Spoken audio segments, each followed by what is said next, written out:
शहीदों से बड़ा कोई यहाँ दानी नहीं होता, शहीदों का लहू यारो यहाँ पानी नहीं होता। चलो प्रणाम कर लें आज उनको हम सभी मिलकर, शहीदों का जमाने में कोई सानी नहीं होता।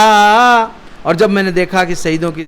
नमस्कार दोस्तों, मैं गौरव, आप देख रहे हैं डबल ई न्यूज़। हमारे साथ इस वक्त प्रेम कुमार शुक्ला जी मौजूद हैं, जो गर्म दल के कवि हैं। उनकी कविताएं आज भी इतनी प्रचलित है कि लोगों में एक जुनून भर देती है और उन्हें आर्मी में जाने के लिए मजबूर कर देती है। हमारे पीछे इस वक्त राजगुरु सुखदेव और भगत सिंह जी की तस्वीर लगी हुई है और 15 अगस्त आने वाला है, तो इस उपलक्ष्य में प्रेम शुक्ला जी को शुरुआत इसी से कीजिए कि लोगों को उन बलिदानियों की याद आ जाए जिन्होंने इस देश को आज़ाद करवाया था, अपने खून से इस देश को आज़ाद करवाया था। बहुत सुंदर, आपका बहुत बहुत धन्यवाद। जी सर, शुक्रिया सर। और मैं ये कहना चाहता हूँ कि आज़ादी जो हमारे असंख्य वीरों ने दिया, हमारे पूज्य गुरुदेव स्वर्गीय रविचंद्र गुप्ता जी ने तो इतिहास में हिसाब लगाया और एक चित्र बनवाया जिसमें लिखा था कि 3 करोड़ 14 लाख भारतीयों ने बलिदान दिया, तब ये आज़ादी आई है। और मैं कहना चाहता हूँ कि क्रांतिमयी हम धूप, ठिठुरती छाँव नहीं हूँ, और मंजिल तक रुकने वाले पाँव नहीं हूँ। कि क्रांतिमयी हम धूप, ठिठुरती छाँव नहीं है, और मंजिल तक ये रुकने वाले पाँव नहीं है। चंचल सागर की हम तूफानी लहरें हैं, जीते बाजी हैं हम, हारे दांव नहीं है। तो हम उनके वंशज हैं, जीते बाजी हैं और देश की आज़ादी के लिए मर मिटने का संकल्प लेने वाले लोग हैं। और 15 अगस्त के दिन मैं युवाओं को यही कहना चाहता हूँ कि तन समर्पित, मन समर्पित और ये जीवन समर्पित, चाहता हूँ देश की धरती तुम्हें कुछ और भी दूँ। ये भाव रखना चाहिए, ये कवि की पंक्तियों का भाव रखना चाहिए कि चाहता हूँ इस देश की धरती तुझे कुछ और भी दूँ। वो क्या है? वही आपका जो आप देना चाहते हैं वो भाव दीजिए। तभी कहा है गया प्रसाद शुक्ल सनेही जी ने कि जो भरा नहीं है भावों से, बहती जिसमें रसधार नहीं, वो हृदय नहीं है पत्थर है जिसमें स्वदेश का प्यार नहीं। तो जिसको स्वदेश का प्यार नहीं है वो हृदय और पत्थर नहीं। इसलिए स्वदेश से प्यार करिए, अपने देश से जो प्यार करता है, अपने समाज से जो प्यार करता है, अपने धर्म से जो प्यार करता है, वास्तव में सच्चा देशभक्त वही है। सर, अमृत महोत्सव देश में मनाया जा रहा है, लेकिन क्या सही मायनों में देश आज़ाद हो चुका है? सही मायनों में देश आज़ाद नहीं हुआ है। आज़ादी तब तक अधूरी है जब तक हमारी अपनी भाषा, हमारी अपनी पहचान, हमारे अपना विकसित होना, जब तक हमारा देश विकसित नहीं हो जाएगा तब तक हम आज़ादी को अधूरा ही मानते रहेंगे। आज हमारी एक भाषा नहीं है, जब तक हमारी एक भाषा नहीं हो जाए, एक संविधान नहीं हो जाए, एक विधान नहीं हो जाए, एक तो हमारा ध्वज है लेकिन बहुत सी चीज़ें एक नहीं हैं, तो उनको एक करने की बात है, तभी देश की आज़ादी पूरी होगी। और वो दिन दूर नहीं है कि जब ये संकल्प पूरा होगा, आज़ादी का जब हम 100 वर्ष मना रहे होंगे, तो मुझे उम्मीद है कि जिस तरह से देश की सरकारें काम कर रही हैं तो हमारा देश उस समय विकसित भी होगा, एक भाषा भी होगी और एक विधान भी होगा और एक निशान भी होगा, एक झंडा होगा, और ये हमारा पूर्ण होगा। ऐसा संकल्प जो आज़ादी के समय हमारे स्वतंत्रता सेनानियों ने लिया था जरूर पूरा होगा। सर, देश की हम एकता की बात करते हैं, लेकिन कहीं देखा जा रहा है कि सांप्रदायिकता दंगे बढ़ते ही जा रहे हैं, जैसे कि नूह में बढ़े, मेवात में, गुरुग्राम के अलग अलग इलाकों में। सर, उस पर क्या कहेंगे? देखिए, ये छोटी सोच के लोग हैं जिन्होंने देश की आज़ादी को देखा नहीं है। इन्हें आज़ादी मिल गई और आज़ादी मिलने के साथ तुष्टीकरण हुआ, इनको खूब खुली छूट दी गई। तो जब किसी को ज़्यादा मिल जाता है बिना कुछ किए हुए, तो उसकी कीमत नहीं समझता है, और वही कारण है कि आज ये दंगे हो रहे हैं।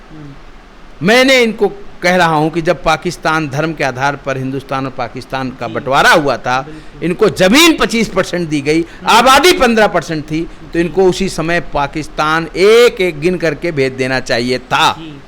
उस समय जिन्होंने रोका वो जिम्मेदार हैं, उनको जिम्मेदारी लेनी चाहिए। आज भी अगर ये जाना चाहे तो इनको भेजना चाहिए।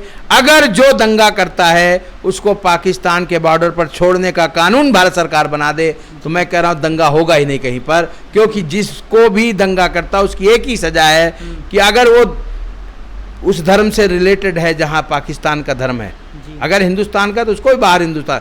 दंगा करने वाले को इस देश में रहना नहीं चाहिए, चाहे किसी धर्म का हो। जो जिस धर्म वही छोड़ा उसको देश से बाहर निकाला दिया जाए, जैसे पहले काले पानी सजा दी जाती थी। एक ही कानून से सुधार होगा कि उसको इस देश में रहने का अधिकार नहीं होगा, तभी दंगा मुक्त देश होगा।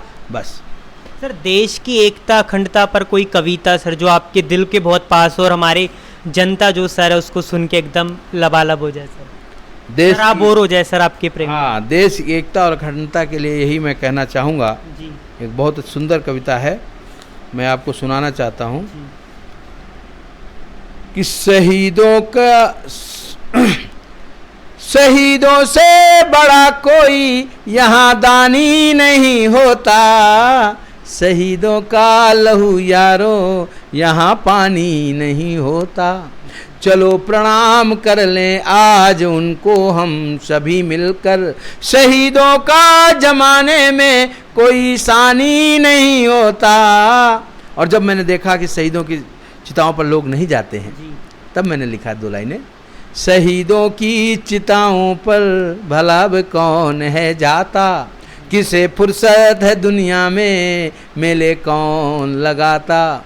और लगे हैं आसियां भरने वतन का भार है जिन पर, शहीदों की शहादत का मोल अब कौन चुकाता। तो शहादत का मोल यही है कि हम देश की आज़ादी के लिए अपना काम करें और अपने देश को समुन्नत बनाएं, अपने परिवार को समुन्नत बनाएं, अपने धर्म को समुन्नत बनाएं और आसपास के लोगों को मदद कर सकें।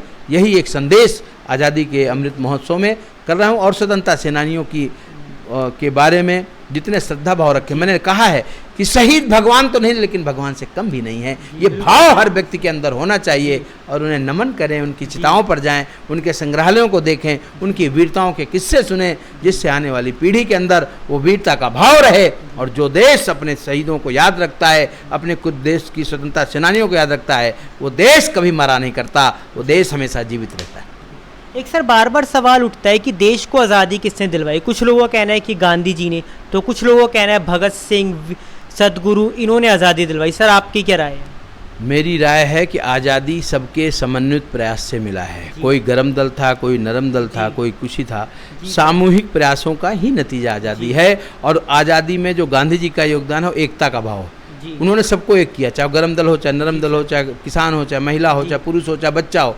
वो बहुत बड़ी जरूरत है। आज भी अगर देश को खतरा होगा तो जब एकता हमारी टूटेगी। इसलिए हमें सबसे पहले, आपको मैं आमंत्रित भी करना चाह रहा हूँ, 12 अगस्त को एक प्रोग्राम है भारत भारती का, जो देश के दिल्ली में जो 21 राज्यों के लोग हैं उनका एक कार्यक्रम कर रहे हैं, सांस्कृतिक उनके झलकियाँ प्रस्तुत, उसमें हमारा भी प्रोग्राम है, आप आइए देखिएगा।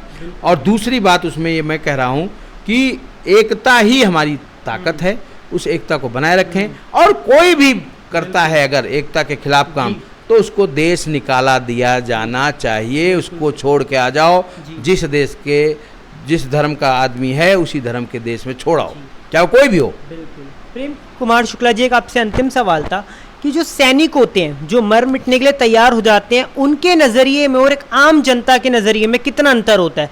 वो देश को किस तरीके से देखते हैं कि वो मर मिटने के लिए तैयार हो जाते हैं, और एक आम जनता जिन्हें अपने ही घर से फुर्सत नहीं है, वो ना तो देश के बारे में सोचते हैं, तो कैसे इन दोनों के नज़रिए में जो है वो अंतर है, वो आप एक बार जनता को बता दीजिए। देखिए, जो हमारे सैनिक हैं बड़े वीर होते हैं। जी बिल्कुल। और उनके कुछ लोगों ने उन पर जो टिप्पणियां करते हैं, मैं उनकी निंदा करता हूं। सैनिक बनना आसान नहीं है, और देश में जब गोलियां चल रही हो अपना सीना आगे करना बड़ी हिम्मत की बात है।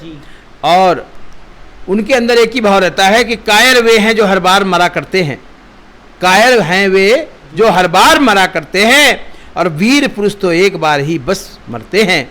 हम बिस्पाई के वंशज हैं, हमसे मत उलझो, हम मृत्युंजय महाकाल के से कब डरते हैं। हम बिस्पाई के वंशज हैं, हम विषपाई के वंशज हैं, हमसे मत उलझो, हम मृत्युंजय के महाकाल से कब डरते हैं। महाकाल से नहीं डरते तो ये साधारण लोगों से क्या डरेंगे, इन सैनिकों से जो दुश्मन सैनिक हैं उनसे क्या डरेंगे। तो वो भाव उनके अंदर होता है और ये भाव जनता के अंदर भी आना चाहिए। जिस देश की जनता में वीरता का भाव रहता है उस देश को कोई पराजित नहीं कर सकता है, ये सत्य बात। प्रेम कुमार शुक्ला जी, कोई अंतिम संदेश डबल ए न्यूज़ के जो दर्शक है, जो आपको देख रहे हैं, जो आपको चाहते हैं, प्यार करते हैं? मेरा एक ही संदेश है कि आज़ादी का ये जो जश्न है जी, केवल उसको जश्न न मना करके अपने भाव से आज़ादी मनाएं और हर घर तिरंगा, जिस तरह से पिछली बार आप लोगों ने लहराया था, हर घर तिरंगा फहराएं और अधिक से अधिक उन शहीदों के बारे में जानें, उनके चित्र अपने घरों में लगाएं, उनके बारे में बच्चों से डिस्कशन करें, जिससे कि ज़्यादा से ज़्यादा बच्चों को वो कहानियाँ सुनाएं, जिससे कि उनके अंदर वीरता का भाव आए और ये देश हमारा सुरक्षित हो और इस पर जो किसी की बुरी दृष्टि हो तो हम उसको दूर करने का साहस रख पाएं। बिल्कुल सर, आपने देखा हमने प्रेम कुमार शुक्ला जी से बात करी और आज़ादी हमें किस तरीके से मिली है वो गौरवान्वित कथा आपने सुनी, सैनिकों के बलिदान के बारे में उन्होंने आपको बताया। और ऐसी खबरों के लिए और ऐसे लोगों से जानने के लिए देखते रहें डबल न्यूज़। शुक्रिया सर, शुक्रिया।